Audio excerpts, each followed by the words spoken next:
mengingatkan kepada kita, berbahagialah setiap orang yang senantiasa mendengarkan firman Allah dan yang mau memeliharanya dalam hidupnya tiap-tiap hari. Haleluya.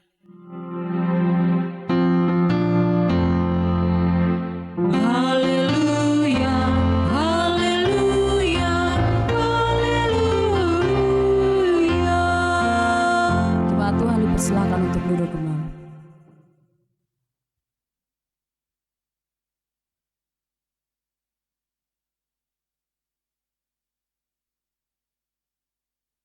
Shalom. Saudara-saudara yang terkasih, seorang teman pendeta saya mengingatkan kepada kami ketika dalam suatu diskusi, dalam suatu pertemuan, kami duduk bercerita. Saya ingat saya punya seorang teman pendeta yang pernah bilang begini kepada kami. Dari hasil cerita kami, dia menyimpulkan bahwa dalam kehidupan ini ada 3 orang sahabat yang selalu kita temui. Ada 3 orang sahabat. Sahabat yang pertama itu adalah sahabat yang memiliki karakter atau tipe sahabat serigala berbulu domba. Orang-orang yang masuk dalam tipe sahabat memberi diri atau menjadikan diri sebagai sahabat bagi sesama seperti serigala berbulu domba adalah orang-orang yang selalu akan mendekati kita, mendekati saudara, lalu akan berteman dengan saudara, tapi ia berteman untuk mencari tahu kelemahan kita. Lalu ia akan berusaha untuk mendorong kita hingga kita terjatuh. Nah, orang-orang yang memiliki karakter seperti ini dalam persahabatan yang dia jalani, maka tipe sahabat seperti ini adalah tipe biasa kita sebut pemain film atau pemain sinetron.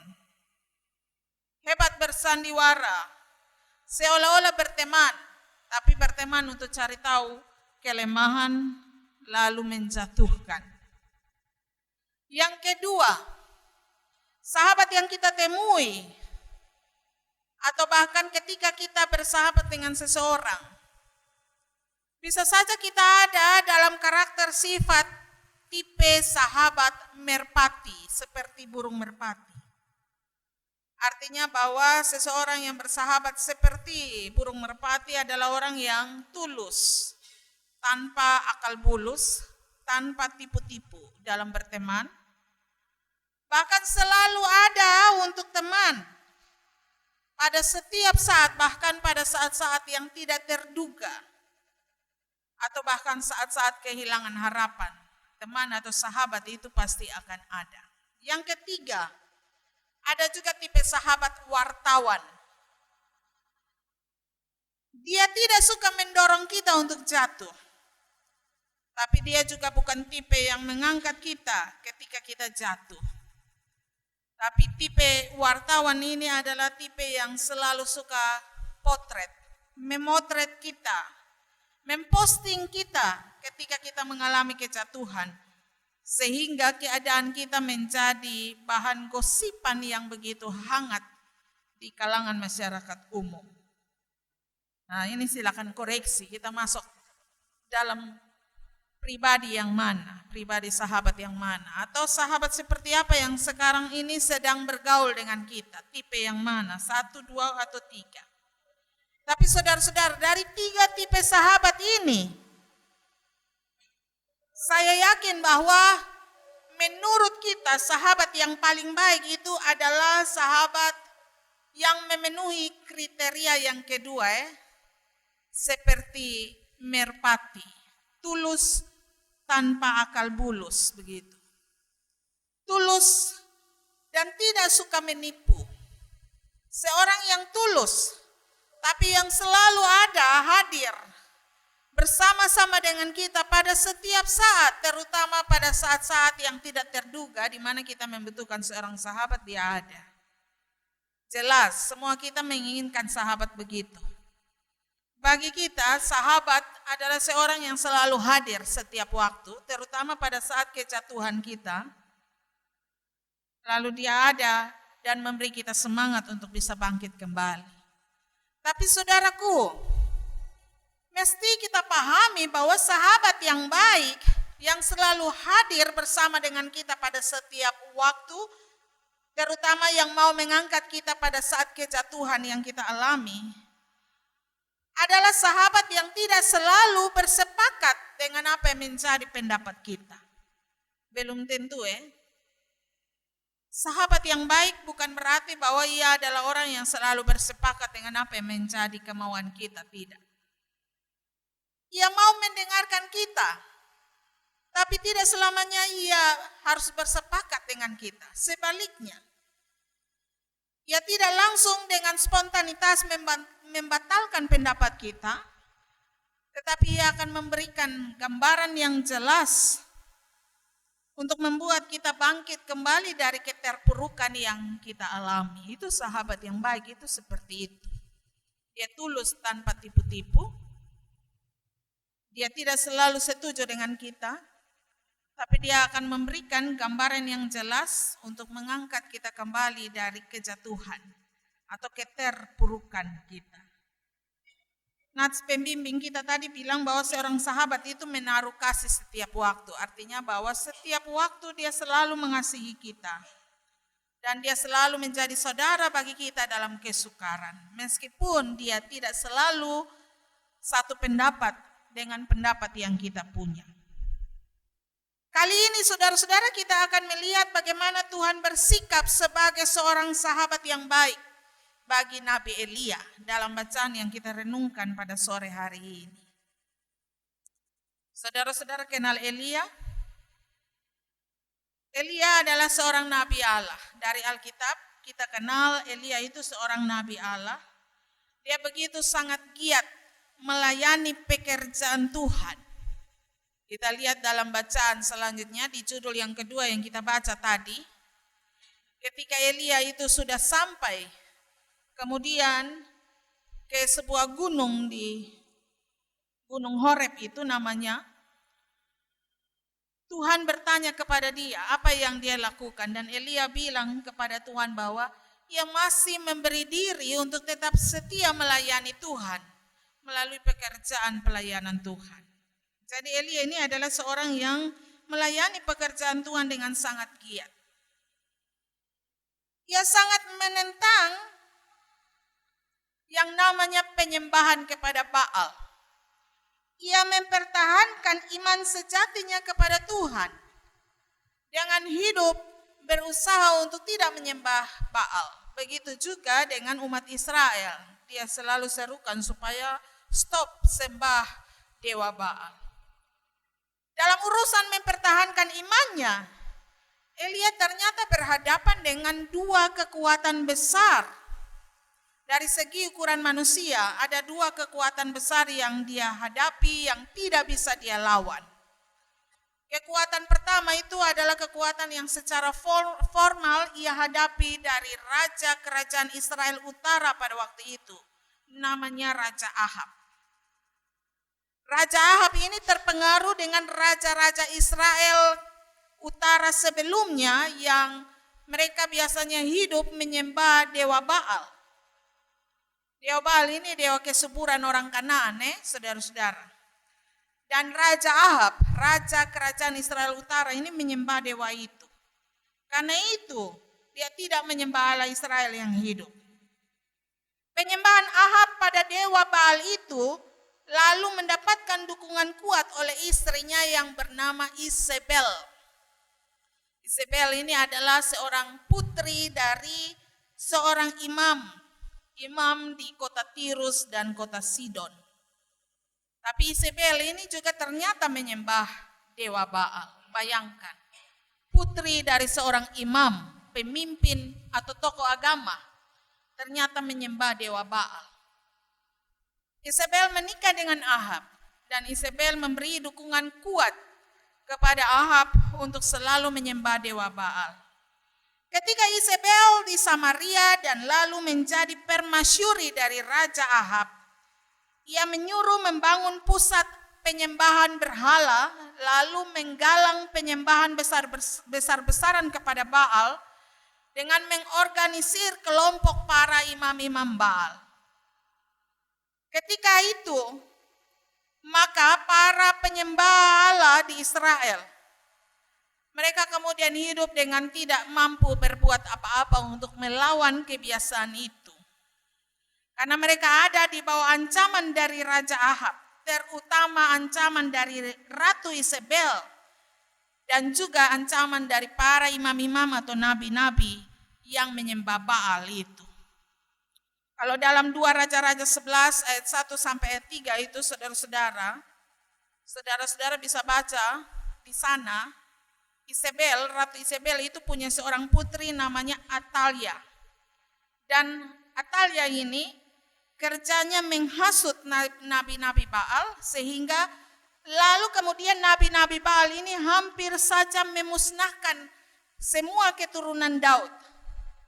Hanya seorang putra Daud yang masih kecil yang diselamatkan oleh seorang yang bernama Yoseba, lalu dipelihara, dilindungi oleh seorang imam. Jadi itu keturunan Daud yang selamat. Keturunan Daud lainnya dibunuh oleh hasutan dari Atalia yang adalah anak dari Ratu Isabel. Jadi informasi ini sekaligus menegaskan, bisa membuat bayangan kita bisa memahami bahwa Ratu Isabel ini jahatnya lebih besar daripada Raja Ahab. Jadi ketika Raja Ahab menyembah dewa Baal dan mendapat dukungan dari Isabel, artinya bahwa kekuatan dan kekuasaan mereka itu sulit untuk ditaklukkan. Sehingga orang-orang Israel yang menyembah Allah yang hidup pun bahkan hampir-hampir tidak bisa melawan perintah dari raja dan ratu untuk menyembah dewa Baal. Jadi kita mesti menjadi mengerti bahwa hal ini bagi Elia bukan suatu tantangan yang mudah untuk dihadapi.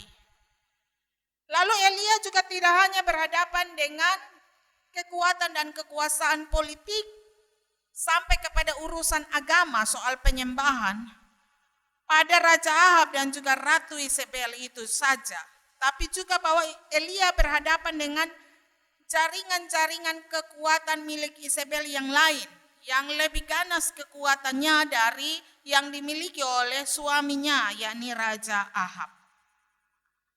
Dan karena kesetiaan Elia kepada Allah Israel menyebabkan Elia kemudian harus menyingkir dari Israel Utara dan bersembunyi di sungai Kerit, dan kemudian pergi ke Sarfat, sebuah kota kecil di wilayah Sidon. Elia menyingkir ke sana karena memang Allah menyuruhnya untuk bernubuat supaya ia membuat hujan tidak turun selama 3,5 tahun di Israel, dan akhirnya timbul kelaparan yang amat sangat besar di Israel itu. Itu kita baca di pasal sebelumnya, judul sebelumnya. Tapi saudara-saudara, dalam 1 Raja-Raja 18 ayat 17, perbuatan ini akhirnya dituduhkan oleh Raja Ahab sebagai perbuatan yang diakibatkan oleh Elia. Gara-gara Elia hujan tidak turun selama 3,5 tahun dan orang Israel hidup dalam kelaparan. Sebab itu kemudian kita bisa mengerti Ratu Isabel ini kemudian menjadi amat sangat marah ketika mendapatkan informasi ini dari Raja Ahab suaminya. Bahkan saking marahnya saudara-saudara, kita lihat dalam bacaan kita tadi, di ayat yang kedua, Ratu Isabel itu sampai bersumpah ya. Dia bilang, besok di jam-jam atau waktu-waktu begini, kalau saya tidak membunuh kamu dan nasib kamu tidak sama seperti nabi-nabi Baal yang mati itu, yang dituduhkan oleh Ratu Isabel dan Raja Ahab bahwa Elia yang bunuh kasmati mereka. Maka Ratu Isabel bilang, kalau saya tidak bunuh kasmati kamu dan nasib kamu tidak sama dengan mereka, maka biar saya yang kena kutuk, begitu. Jadi sumpah ini disampaikan oleh Ratu Isabel karena Ratu Isabel sudah terlalu marah dengan Elia. Karena mereka menuduh Elia pun gara-gara, akhirnya mereka sempat hidup dalam kesusahan. Tapi di kemudian hari dalam bacaan sebelumnya kita baca, Elia membuktikan kuasa Tuhan yang besar, bahwa hujan itu bisa turun kembali, dan dewa-dewa Baal yang mereka sembah itu tidak mampu bikin apa-apa. Tapi melihat keadaan baik itu kembali terjadi lagi, Isabel dan Ahab suaminya menjadi semakin marah. Sebenarnya mereka marah itu karena kekuasaan mereka, kekuatan yang mereka miliki dalam kepemimpinan kerajaan mereka itu diganggu gugat oleh kehadiran Elia. Karena seperti sejarah yang tadi saya tuturkan, yakni bahwa Isabel dan Ahab itu berusaha mempengaruhi semua orang supaya ikut dalam cara yang mereka hidupi senantiasa, yakni menyembah dewa Baal. Tapi kalau orang-orang Israel tidak mau menyembah dewa Baal, maka siapapun mereka akan dibunuh mati oleh Isabel dan juga Ahab, termasuk Elia. Karena itulah saudara-saudaraku, Elia kemudian melarikan diri. Ia melarikan diri, tapi dalam bacaan kita disebutkan awalnya ia pergi bersama hambanya, tetapi sampai di suatu tempat ia meninggalkan hambanya di situ. Ia berjalan seorang diri, ia hanya seorang diri melarikan diri. Ia seorang diri menanggung bebannya, padahal sebenarnya ia sungguh tidak mampu lagi untuk menanggung apa yang mesti ia tanggung itu. Ayat 4 kita baca, hambanya ditinggalkan, lalu ia menuju ke padang gurun sendiri. Ia merasa bebannya begitu amat sangat berat. Ia lari. Tapi ia tidak berusaha sebenarnya untuk lari dari hadapan Tuhan. Karena ketika dia sampai ke Gunung Horeb, di situ Tuhan bertanya kepada dia apa yang dia lakukan. Dia sedang mengungkapkan kesetiaannya kepada Tuhan bahwa sekalipun ia pergi meninggalkan orang-orang Israel, tapi ia mau tetap setia kepada pekerjaan Tuhan. Ia mau tetap setia kepada iman percayanya di hadapan Tuhan. Elia di sini sebenarnya sedang membuktikan dia iman kepada Tuhan. Dia tidak lari meninggalkan dia iman. Hanya bahwa siapapun yang ada dalam kondisi seperti yang dialami oleh Elia, pasti mengalami kegoncangan kepercayaan. Elia menjadi ragu, akankah ia akan segera mati? Sebab itu dalam pelariannya, ia juga sempat bilang kepada Tuhan. Dia bilang, Tuhan kalau bisa bebe nyawa lu ambil sudah. Ayat 4 dia menyatakan itu. Ia mau menyerahkan nyawanya kembali ke tangan Tuhan. Tapi ternyata kehendak Tuhan berbeda. Tuhan memberi diri hadir sebagai seorang sahabat bagi Elia. Tuhan Allah yang telah memanggil Elia. Tuhan Allah yang telah mengizinkan Elia untuk menanggung beban berat akibat dari tugas kenabiannya yang telah ia tanggung. Tidak berdiam diri. Allah hadir dalam bentuk hembusan angin sepoi-sepoi sehingga mengakibatkan, kita baca dalam bacaan kita yang di judul yang kedua itu, Elia kemudian menyelubungi wajahnya karena ia tidak sanggup melihat kehadiran Tuhan dalam angin sepoi-sepoi yang hadir pada saat itu. Hembusan angin yang lembut itu. Allah hadir di situ untuk menguatkan kembali Elia. Bahwa ternyata dalam perjalanan pelayanannya, Allah tidak pernah meninggalkan dia. Sekalipun ia menghadapi ancaman yang begitu memungkinkan nyawanya akan terenggut. Tapi Allah tetap akan menyertai dan terus memelihara kehidupannya. Sebab itu sebenarnya Elia janganlah kemudian berlari dari tugas yang mesti ia pikul. Elia memang tetap beriman kepada Tuhan, betul. Tetapi iman itu harus dibuktikan dengan ia tidak lari meninggalkan apa yang menjadi tugas dan tanggung jawabnya. Tuhan hadir sebagai seorang sahabat, bukan hanya untuk menguatkan dan memelihara dia. Melalui makanan dan minuman yang ia makan. Bukan juga melalui bahkan Tuhan hadir juga melalui perintah Tuhan untuk kembali. Tapi sebenarnya yang Tuhan mau adalah Elia harus pulang dan kembali mengangkat tugas dan kerjanya. Bahkan masih ada tugas selanjutnya yang harus ia lakukan.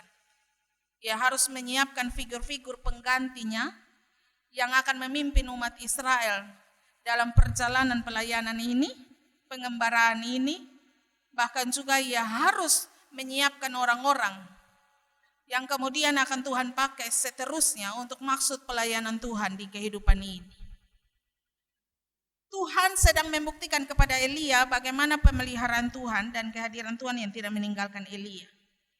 bahwa ada 7.000 orang yang akan Tuhan hadirkan bersama-sama menemani Elia untuk juga menggumuli perjalanan pengembaraan ini.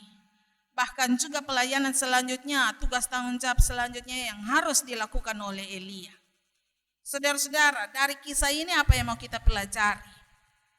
Yang mau diceritakan kepada kita seperti ini. Bahwa memang di dalam kehidupan ini mencari seorang sahabat sejati itu bukan sesuatu yang mudah untuk bisa kita nikmati. Di dalam dunia ini, di zaman sekarang ini yang terjadi itu hanyalah tentang kepentingan sejati. Semua orang dalam hidup ini ketika berteman punya kepentingan, punya alasan kepentingan, dan terkadang kepentingan sejati itu yang kemudian menyetir dan mengatur kembali hubungan persaudaraan, persahabatan kita sekalian. Kita yang sudah biasa bersahabat atau punya seorang sahabat lama, bisa saja karena kepentingan tertentu, kita tidak lagi menjadi sahabat sejati yang baik. Bisa saja kita jadi tipe-tipe sahabat yang seperti sahabat yang tadi sudah disebutkan, 2 tipe yang lain itu. Tipe yang bersandiwara misalnya, atau tipe yang mencari kelemahan, lalu berusaha menjatuhkan. Tapi meskipun demikian saudaraku, ketika kita berjumpa dengan tipe-tipe sahabat, bukanlah tipe yang baik, bukanlah tipe yang tulus, tapi jangan marah terhadap mereka. Berusahalah untuk memberi diri sebagai seorang sahabat yang baik senantiasa. Karena terkadang seorang sahabat dalam tipe yang tidak tulus, yang diizinkan oleh Tuhan untuk kita temui, bahkan bergaul dengan kita, terkadang bisa menuntun kita kepada hal yang benar juga, supaya kita hayati. Semisalnya tipe sahabat wartawan teman-teman, orang yang suka potret kita ketika kita mengalami kejatuhan. Mungkin dia ada dalam niat yang sebenarnya tidak menjatuhkan juga, tapi karena dia punya selera wartawan itu. Tapi hal itu bisa juga membawa berkat bagi kita. Ketika orang lain lihat itu berita, bisa saja orang mengelurkan tanda kasih kepada kita, tanda kasih yang tulus. Bisa saja Tuhan mengizinkan hal itu terjadi. Karena itu ketika kita mengalami keadaan yang tidak menyenangkan, jangan mempersalahkan siapapun dalam keadaan yang tidak menyenangkan itu. Elia, Tuhan panggil pulang kembali untuk mengangkat tugas dan kerjanya agar ia tidak membenci Ahab dan juga Isabel. Agar ia juga tidak marah kepada orang-orang Israel yang kemudian karena tidak bisa melawan Ahab dan Isabel, ikut juga menyembah dewa Baal. Elia harus mengampuni mereka. Elia harus terus memberi diri sebagai gembala yang menuntun mereka untuk mengenal dan menghidupi apa yang menjadi kehendak Tuhan. Dalam kehidupan kita juga Tuhan senantiasa ajarkan kepada kita, supaya dalam hidup ini kita tidak menjadi atau menjadi pemarah atau menyimpan amarah dan dendam kepada orang lain. Tuhan mengajarkan kita untuk selalu mengampuni. Karena itu mari senantiasa memberi diri menjadi sahabat yang baik bagi orang lain, terutama sahabat yang selalu hadir bagi orang-orang yang berputus asa.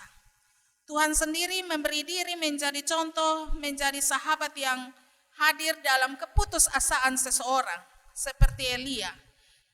Elia yang mengalami keputusasaan itu. Kehadiran Tuhan membangkitkan semangat dari Elia kembali untuk kembali mewujudkan iman percayanya kepada Tuhan dengan kembali setia mengangkat tugas dan kerjanya. Kalau saudara mengalami tantangan dan berbagai persoalan dalam hidup ini, jangan lari dari tantangan itu. Mari tetap setia mengangkat tugas dan kerja kita sebagaimana yang sudah Tuhan berikan.